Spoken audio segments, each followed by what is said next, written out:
Good morning, everyone, and thanks for joining us. Thanks for joining us this morning, Sunday morning. It's a lovely morning. So I'm coming from Boston, and this is something that we faced last month, February. That's Prudential, if you know a Prudential building, but yeah, that's nice. So I really appreciate all of you, coming in the morning and while coming. So I was traveling from Charlotte to Raleigh, and the weather is awesome and landscape is awesome. So kudos. So, so let's begin. Here I am, something about me. Who am I? Master's student in information assurance, interested in pen testing, blog, Maverick Rocky 0T is my handle, and sorry, this is my Mitnick movement. So last year I was in Black Hat and I met Mitnick, and yeah, that was my height. So before we begin the presentation, I want to get this disclaimer done. Wherever I present this, I try to be on the safer side. So all the tools and techniques that I'm going to show are, they are dangerous. And if they are not dangerous, why we are calling us hackers? But yes, and the things are only for educational purpose. I will not take any responsibility if you try those things on your employer or your friends, roommates, your ex-girlfriends. No, I am not going to take any responsibility. Try it on your own risk, and yeah, it's against law if you are trying to gain access, unauthorized access to assets, application, anything. So yes, now the disclaimer is set. Let's begin. What are we going to see in this presentation? So something like why we need a practice ground for hacking. So why do we need it? And then once we understand why we need it, we'll try to build a practice ground from ground up. So it's basically a lab that we'll build. And then we'll see how we can learn hacking. So I'm not going to focus on one specific technology, be it application security or network security. I'm considering hacking as a general phenomena. Moving ahead, we will see what are those matches. So if you see practice, once you are done with practice, you try to play some matches. So we'll see what kind of matches we can play, and if we can get some real rewards. So real awards, rewards, something, and finally we'll conclude the session with whatever we have learned. So yes, why do we need it? So before we begin, why do we need it? I just want to get an opinion, like how many of you are developers or students or new software engineers, security engineers?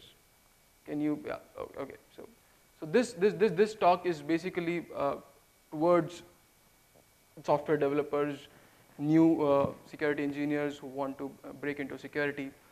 If you are a pro in security, you are like 30 years experience in security, you might find this talk a bit boring. You'll be like, I know all these things, why this guy is showing the same old stuff?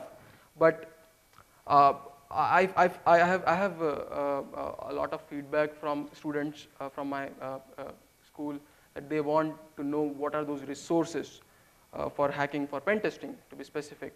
And that's what the premise of this presentation. I created this presentation for the students who want to learn hacking, who want to, or not even students. If someone is trying to break into security, what kind of things he can do on his own to break into security. So that's the whole premise of this presentation. So why do we need it? So before we begin, why do we need hackers practice ground? I will start with penetration testing. So my personal thought is I don't like the word hacking. But that's a buzzword, and I used it in my presentation's tagline. I am more into penetration testing. Pen testing, I love it. So what's in the name? Why do we need pen testing in the first place? I'm quoting NIST. I like this definition of pen testing where they say that it's a technique, it's a method where assessors, the pen testers, mimic what a real hacker will do. so that a company, an application or server can be secured before it is being hacked. So that's how pen testing is being framed. The main difference between a penetration tester and an attacker, so what should I call, a malicious attacker, or attacker itself is malicious. So attacker is, the difference is permissions. When I am a penetration tester, I get permission to hack them. Whereas for a attacker, he doesn't have permissions. So that's illegal in another way. So I am more into a legal guy. That's why, when David said responsible disclosure, I am completely into responsible disclosure, and I think we as a security community has a larger say in making the technology progress. So why we have reached to this level? Because there are people who are trying to hack things and making things better. And I remember a famous quote like, what are those famous hackers? Why feds are never able to catch those famous hackers? Because all the big shot guys are white hat hackers. I don't know how true is this, but yes. So why a pen test? It's a notebook definition, like why do we need it? Before attackers find holes in our system, we want to find those holes. And sometimes it's a requirement from compliance standards as well. So if you talk about PCI DSS, I love PCI DSS. And so when you talk about compliance standards, they push for penetration testing and hacking. So, and lastly, VAs are not enough. If you're just running an SS scan and you'll throw a bunch of vulnerabilities in front of your employer that these are the vulnerabilities, he'll not be convinced, believe me. So if you'll show him an exploit, if you can just show him, if you pop the shell and on his desktop, he'll be more interested in patching that vulnerability. He'll be more interested in putting effort and giving you that money. So VAs are not enough. So we need pen testing, we need real hacking.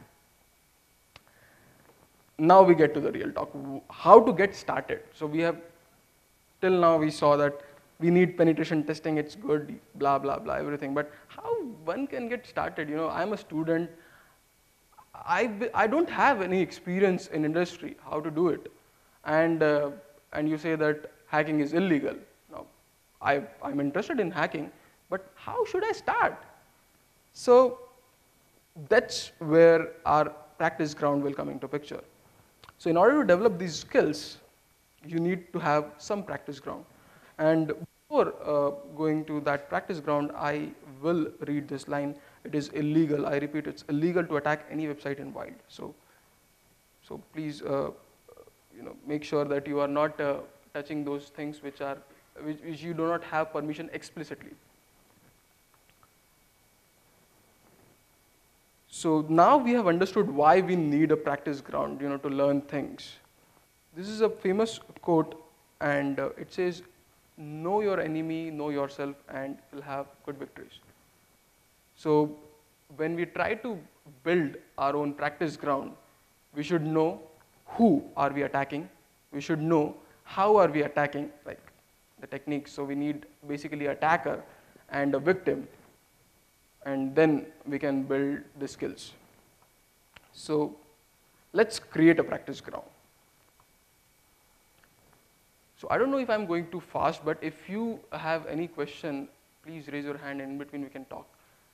I want to make this session interesting and interactive. So if I want to learn penetration testing, this is a poster from SANS.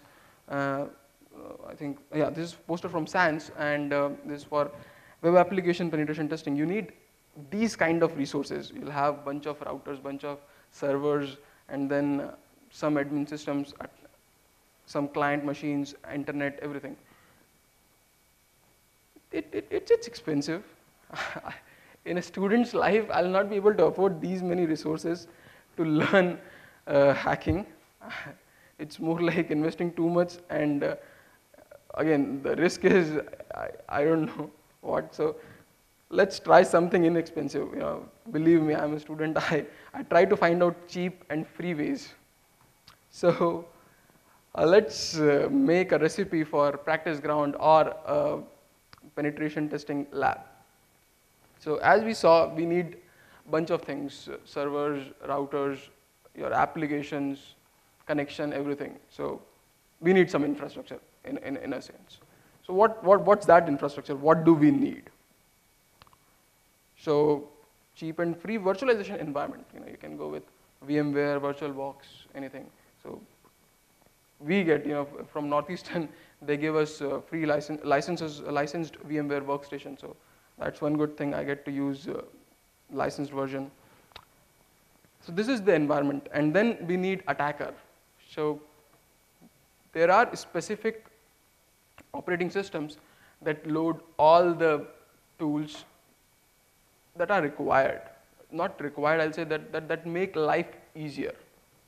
So those kind of things we need, and they are specific to specific things. So we need attackers. We need target. So in our lab, if we have attacker, we cannot attack anything in wild, but if we can get a victim machine, it will be good. We can try different techniques on victim machine and learn new hacking techniques. Or if a new CVE is published, we can just build that vulnerability into our target and try to hack that. So are these things enough? No. We need some brains. Without brains, everything is worthless. So you need brains. These are just resources that will make life easier.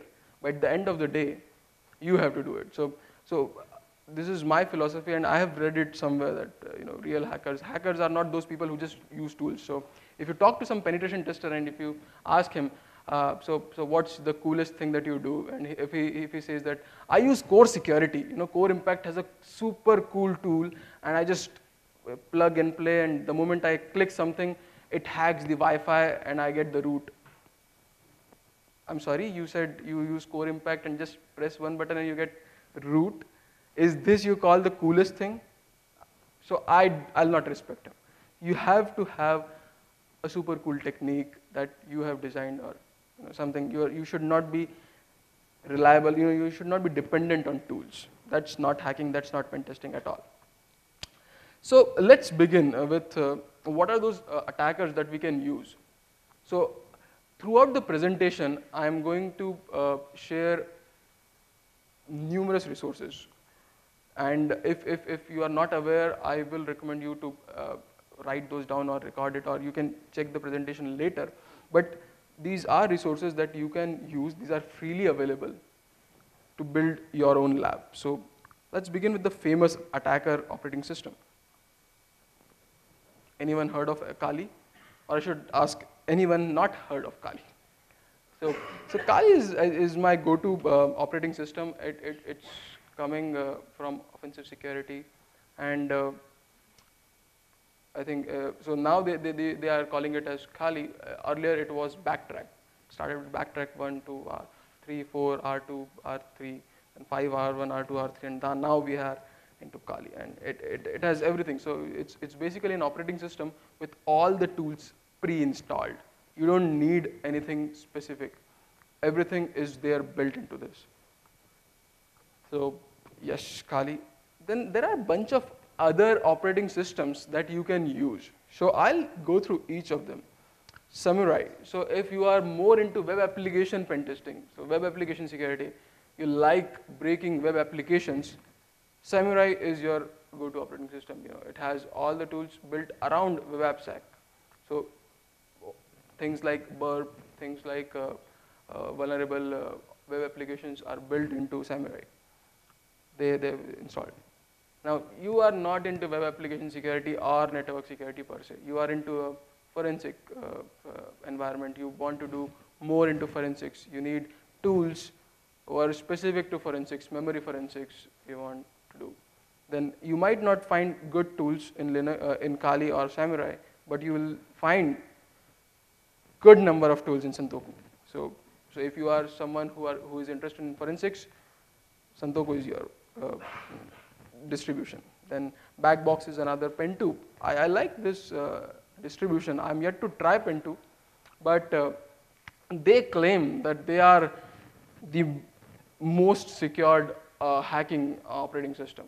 So it's always a trade-off. If you're using a Kali Linux, they generally boot into root, and nobody hardens their Kali Linux. That's pretty interesting. It's like pawning the pen tester. If you want to try, just see most of the guys who are toolsmiths, they do not change their root password. It's root and tour for Kali, and you can get their machine and get the information. So Pen2 claims to be most hardened Linux, most hardened attacking Linux. I'm yet to see whether their claim is right or not.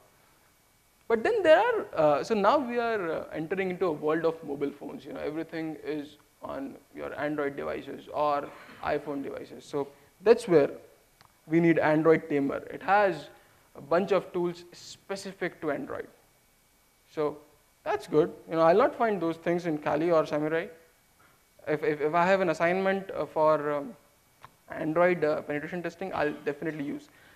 So most of the students, they come to me and they say that we want to try mobile app security. How should we start? So the basic thing is, again, you have to learn basic techniques like what is Android, how it works, how apps work, how they interact with the network, what kind of data is flowing from the app to server, are they securing the data, what kind of data they're storing on the device. But if you want to do more, like if you want to automate things, they will need some tools. So here, that's where these kind of things help. So now we have seen we have attackers. Now where are we going to attack? As we saw, that it's illegal to attack anything in the wild. So are there anything which is deliberately vulnerable? Yes, there are. So targets, again, are numerous. We have my favorite, Metasploitable 2. Yes, so it got upgrades. It started with Metasploitable. All the vulnerable services, applications were built together and then put into this operating system. You just need to boot this operating system, and you want to test some vulnerability, you can test it here. So I like it, but don't put it on network. Otherwise, hackers gonna hack. So Metasploitable is go-to tool. Now there are specific applications. So as in last slide I was talking about Android Tamer. So if I want to build my skill into iOS applications, there is something called as damn vulnerable iOS application. It's a vulnerable iOS application. It has all the vulnerabilities pre-built. You can install that application and start hacking that application. So DVWA, DVIA, there is something in web services. So WebGoat, my favorite, because it's in tutorials format. So I'm still a student. I like those vulnerable things that teaches me, if they teach me something. So if it's in a tutorial format. So in the later part of my presentation, I'm going to show you a demo of WebGoat as well, because it's pretty cool to know that. So WebGoat is there. Then VulnHub, Pentester Lab, all the images are built. I downloaded an image from Pentester Lab for Heartbleed, because I wanted to see what kind of things we can extract from Heartbleed. Android, HackMe. So these things you can install in your virtual machine, but there is hack.me where everything is on the cloud. So it's coming from Elon Security, and you can build your own environment and start hacking. So you don't need a virtualization framework per se. You have hack.me. Yeah, you will need brains. So tools are never going to be everything. You have to learn the techniques. So now we have seen what kind of infrastructure we need to build our hacking lab. But it's not sufficient. You have to learn it by doing it. So in this, so there are tutorials available all over the internet. That's something that I learn about our community. Whenever someone learns new technique or discovers something new, he makes a video, he makes a good blog post. So there are number of people available, they write consistently over blogs and they share their techniques. So you have to read those blogs to learn and try out things in your lab. So I have a couple of demos, couple of simple demos, just to show you how we can test these things. So this is my lab environment, and I'm just starting a few of my machines. Okay, I hope it's. So this is Metasploitable 2. It is okay.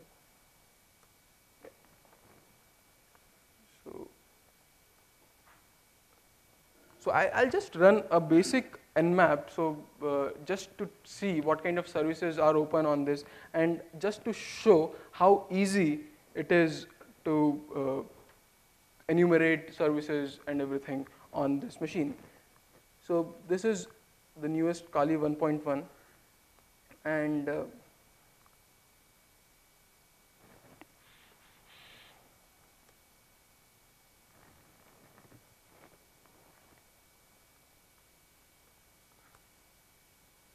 so I'll just run a quick nmap 192.168.59.131 just to enumerate what kind of services are open on Metasploitable. I hope.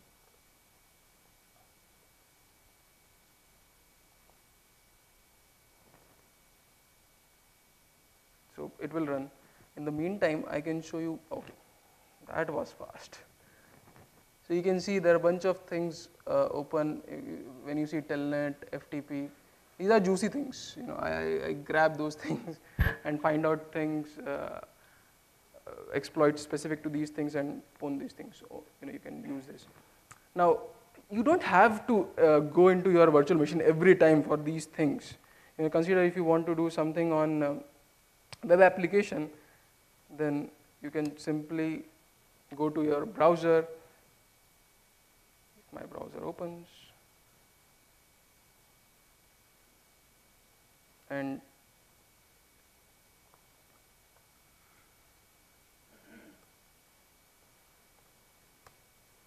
here you see, you are able to get Metasploitable 2 here. These are the vulnerable application that I was talking about. So Matilda is good application, everything is here. All the top 10 vulnerabilities are here. You can test everything by learning it. There are hints available. So let me show you a quick demo of Crosssite scripting. If you know Crosssite scripting is where attacker is able to inject malicious JavaScript and extract your cookies, PII, everything. So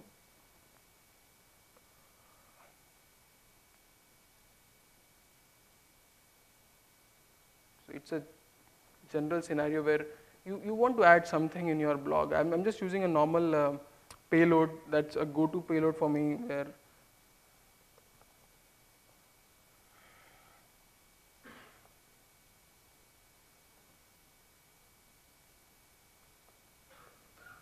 so it's a payload just to, it's a proof of concept payload. Whenever I try to show Crosssite scripting, I use this, and here you see it's vulnerable to Crosssite scripting. You can test this, and this is persistent in nature. It's saved into the database. So you can try all the other vulnerabilities: Crosssite request forgery, IDORs, injection, SQL injection, command injection, everything from your host machine itself. So you don't have to go into the VM. Is there. Now moving ahead, that was a quick demo. So yeah,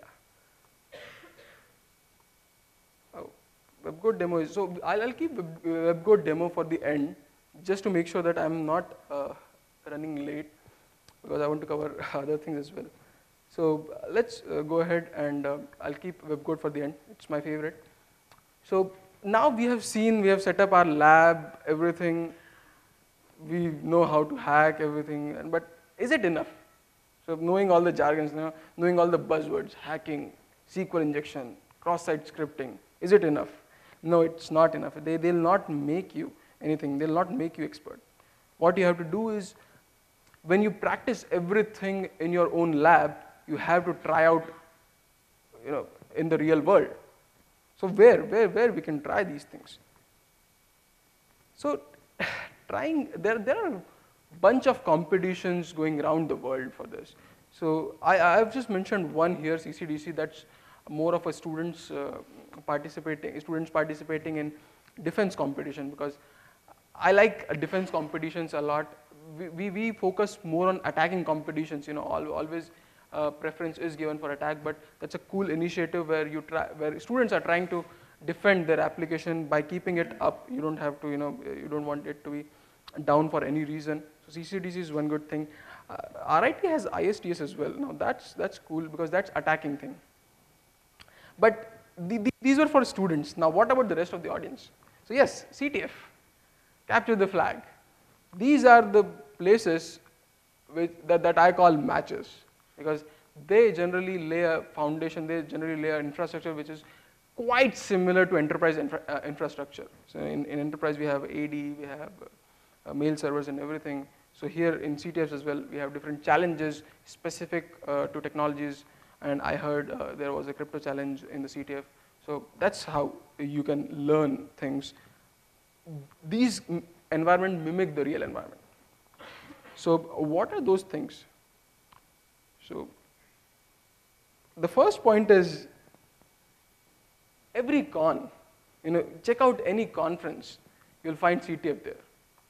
And the best example is this. So yesterday, I saw this retweet and I was so excited to include it in my presentation, because CarolinaCon, what better, where we are sitting, they are also hosting CTF. So any CTF, just go there, try to play, try to learn some points, and communicate with other participants.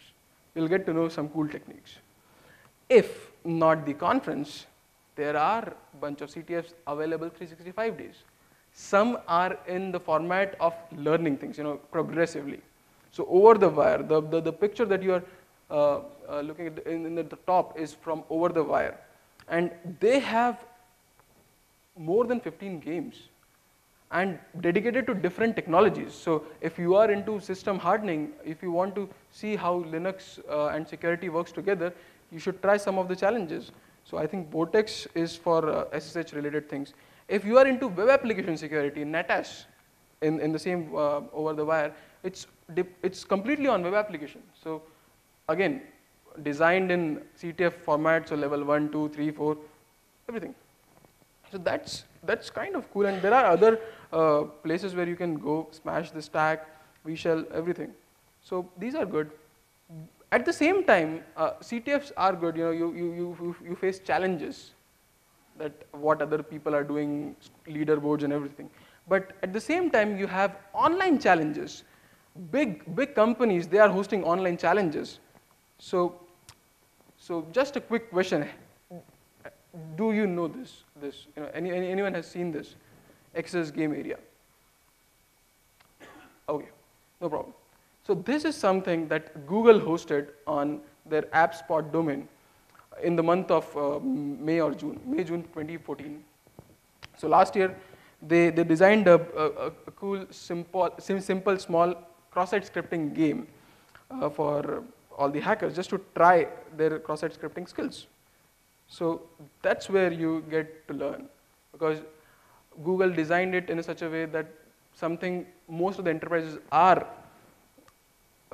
implementing as part of their cross-site scripting protection thing, and how you can bypass those things. So this is good. There were 5 levels, and it was dedicated only to cross-site scripting. But there are others. So Yahoo recently, I think 2 months back, they released WebSec Lab. Again, so now from last year, they have opened a penetration testing a team in New York. Chris Rolfe is heading that team. So they are doing some cool things. Recently, they published Endtoend, released Endtoend. That's such a cool thing. So WebSec Lab is there. Then Google Brewer. Again, it's coming from Google. I don't want to be a Google, everything Google, but yeah, it is there. It has, again, design challenges, cross-site request forgery. The good thing about Brewer is it has solutions as well. So once you solve the challenge, you get to know how you can patch it. So consider we just saw how you can do a cross-site scripting, but it's not complete. As part of our job, we not only have to find the holes, but we have to patch them. We have to recommend what one can do, what client can do to resolve that vulnerability. And that's where I like Google Grower. In the end, so these CTF challenges, online challenges are cool, but this link, Cure53, they give a write-up, a walkthrough of all the challenges. It's good because I am not able to solve everything, but I have curiosity. I am interested in learning how others have solved it. I go to this site, they have bunch of older challenges with different write-ups. So I was able to solve something in one way, but I want to know how other researchers have solved it. That's where this is good, because I get to know 5 different techniques to solve the same thing. Next time, if my technique will not work, I'll try something else. So I love this. So you can just search walkthroughs of CTF's online challenges, and you'll be able to find new techniques. So moving ahead, CTFs. So most of the CTFs, they try to pay you something, but generally, if you are on over the wire or say AppSpot, you'll not get anything apart from learning. Yeah, learning is the big thing. Yeah, they don't pay dollars. So how you can make it work? So before that, we can just go ahead with responsible disclosure, because it's part of money. So we have got a rare talent. We can find security holes. So how we can leverage our talent, our skills in making money through responsible disclosures? Yeah, because we are white hats. Although there's a big market, black hat market, where you can sell your exploits and vulnerabilities, but we are white hats. So we will do responsible disclosure, and it's kind of cool because most of the companies, they pay a lot of attention to security holes and they defend it very well. Look into GitHub security or Facebook security or Google security. They are paying good attention towards the security vulnerabilities, and that's where if you bypass those things, that means the technique is super cool. It gives you name and fame. Most of the companies, they have a hall of thanks, hall of fame. You get your name listed in their site as security researcher, and at the same time, they do have a bug bounty program. So they pay you money for finding holes in their security, in their infrastructure, systems, their applications, everything. So it gives you a chance to make some money, and if you are a student, if you want to make something extra, it's kind of cool, where you learn something, at the same time, somebody's paying you. So, and last thing is, we need trust from vendor community. If I disclose my bug openly before giving warning to vendors, it's not good. We will lose trust from vendor community, and that's something that I was discussing yesterday with my friend. Somewhere vendors are feeling disgruntled. They are disgruntled. We saw last month Microsoft and Google. They had a big brawl. They were in a fight when Project Zero disclosed a bug which was not patched. So we need trust from vendors. So what are those real awards? So now we have seen responsible disclosure is good thing. It will give you good name, fame, and money. So what are those real awards? How you can do it? So this is a cool poster. Facebook's bug bounty program. They really appreciate design and privacy related bugs. They appreciate it a lot. So if you are reporting something to Google, you have to demonstrate ways to extract data, steal data. You have to demonstrate remote code execution, how you are able to execute code over their servers and everything. Whereas for Facebook, their privacy is their biggest concern. So if you demonstrate a way that you can view others' data, then they will pay you like anything. So that's where bug bounty programs are placed. So Google, again, as a pioneer, they started a vulnerability research program, VRP, and they started giving money to researchers. They started appreciating their efforts, and that's where it started. So recently in Vancouver, there was a competition pond to own. So every year during Kensec West, it's a conference. So Kensec West has a specific program pond to own where researchers from all over the world, they come and they try to hack high-profile targets like Chrome, Firefox, Safari, your Adobe Flash, Java, etc. This year Java was not there. So, and they try to give out money. So last year in 2 days they paid more than $850,000. So it's quick money, it's good money. Although you have to be at very best to hack Chrome or anything. And this year, so it concluded day before yesterday, and these are the numbers that I checked from them. And this year they paid $442,000. So that's huge. If you know these skills, if you try these skills in your lab, learn things on your own, and finally you go to Kensec West and get Chrome down, you'll get a lot of money. But that's for Google and Facebook. Those are big shots. What about the small companies? If I'm a small company, if I want to find researchers, where can I find researchers who can report good bugs to me? I'm ready to pay them something. So there is this new phenomena coming. There are platforms, they are asking small companies, or for that matter, even big companies, because Yahoo and Adobe are there. Yeah, so Adobe is there. So HackerOne, then there is BuckCrowd, SynAck, and CrowdCurity. So let me pause here and give you a brief description about these platforms. So what do? Is they host programs, bug bounty programs. So consider I am a company who wants researchers to hack my system. Then I will contact one of these programs and hack and host my program on this.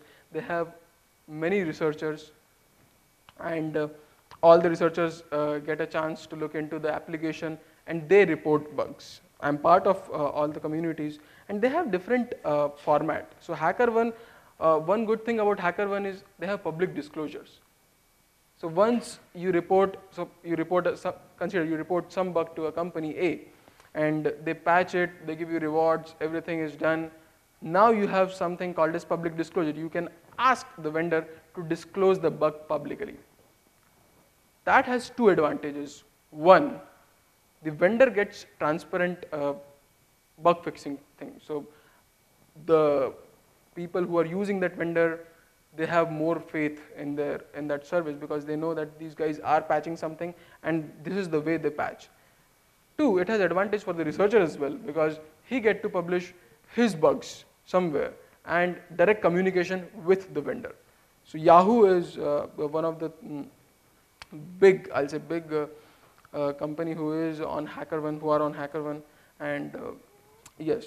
So different about BuckCrowd and SynAck, they are different. They don't disclose bugs publicly. For that matter, SynAck doesn't disclose their clients publicly. So consider you are a company, you are Bank of America, you don't want others to see if you are asking researchers to exploit them. So you will contact someone like SynAck. It started from two ex-NSA guys, and it's very exclusive program, because a researcher cannot just sign up there. He has to go through a test. He has to hack a particular website and then report, because report writing is very crucial in penetration testing. So here they test your report writing skills, your hacking skills, and then only you are confirmed as a penetration tester there. So that's kind of cool, because you are testing the abilities of attackers as well. These are my sample reports. I just picked a few reports from HackerOne, like how do we report it? So now I'm coming to the topic where, so we have traveled a lot. We started with creating our lab. We developed some skills. We tried those skills on live programs like CTF. Then we moved towards online challenges, and now we are reporting bugs to vendors directly. So it's like hacking completely, but it's under responsible disclosure, it's under a limit where we get a scope. So Google or vendors, they describe the scope, what are the things that are available to hack, and then we try to test those things, and finally we report it. So reporting is the key, because you have to convey your ideas well, and it has to be in a professional format. So this is my one of my report for stored Crosssite scripting, where the same thing that I showed you, the same thing I have reported. So it's not about the payload, it's about the place where I found it. So technique was important. So this is how you can report, and in the same format you can do a public disclosure and get paid. Now, when we talk about bug bounty programs, it's quite lucrative. It's quite fancy. You get a lot of money. People are paying you for finding bugs, and hacking gives you rush. You are on your toes when you are hacking something. But there are some things that we should follow, because remember, we are white hats. So first thing I want to recommend is write a concise report with proper steps to reproduce. Maybe it's not the language, maybe you are not familiar with English language, that's not a problem, but writing concise report and steps is really important. They will translate it in English, but steps are important. They will know how to do it. Next is scope. Scope is really important. So remember my first slide, the difference between attackers and pen testers is the permission. So if you don't have permission, then you should not test it.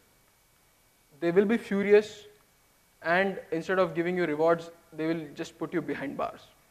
So always remember the scope and how you are reporting it. Respect the vendor, do not indulge. So in malpractice. So remember last year, some guy reported a bug to Facebook, and somehow Facebook misplaced that report, and they did not respond to the researcher properly, in due time. He tried contacting them again, but they were not, I don't know what happened. But what he did is, ultimately, I don't know, be it the adrenaline rush or he was furious against Facebook, he posted something on Mark's timeline using that vulnerability. And that's something which is not good. You should not get yourself into a situation where you are disclosing the bug publicly without informing vendor, without giving respect to vendor. So that's where Facebook got furious. They did not pay him, and but community stood with the researcher, because he had a good case that Facebook was not responding. But yes, I recommend highly to respect the vendors. And in the end, do not copy paste. So with public disclosures, you get to see others' research, you get to see others' techniques, and what's happening is people are just copying pasting the same stuff.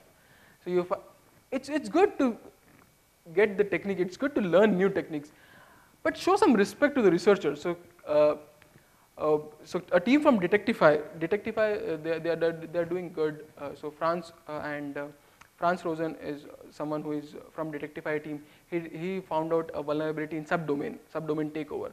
And I saw a report which was completely on Red October, and he did not mention anything about crediting the vulnerability to France or creating vulnerability to Detectify labs. And that's not how our community works. We like open community, but we respect each other well. We respect fellow hackers.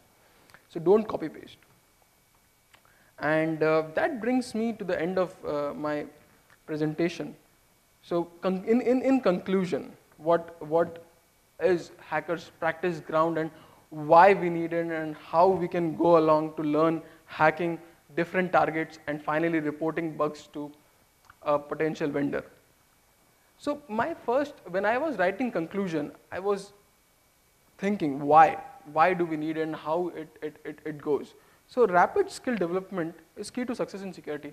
Every day we are looking into new domains, new areas where we are getting new technologies. So it's really important for us as hackers to get used to that technology and find security loops in that. So we have to be on our toes. And we cannot find everything in our enterprise. We cannot find everything, every hardware there. So we have to develop a lab, we have to develop a practice ground to do it. And second thing, from my student experience, from my master's experience, they cannot teach everything in class. So during my courses, my professors were kind enough to show me some resources, some techniques, but not everything. Because time is valuable there. They have to cover a lot of things. And if I am interested in hacking a particular thing, it's my interest. It's not in the interest of whole class. So if you want to learn something, you have to develop your own lab and start practicing. And all these vulnerabilities, we are curious kids. So I am one of them.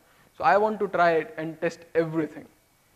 And it's not easy for me to test everything. I don't find a server which is vulnerable to shell shock. I don't find a server vulnerable to Heartbleed in the wild.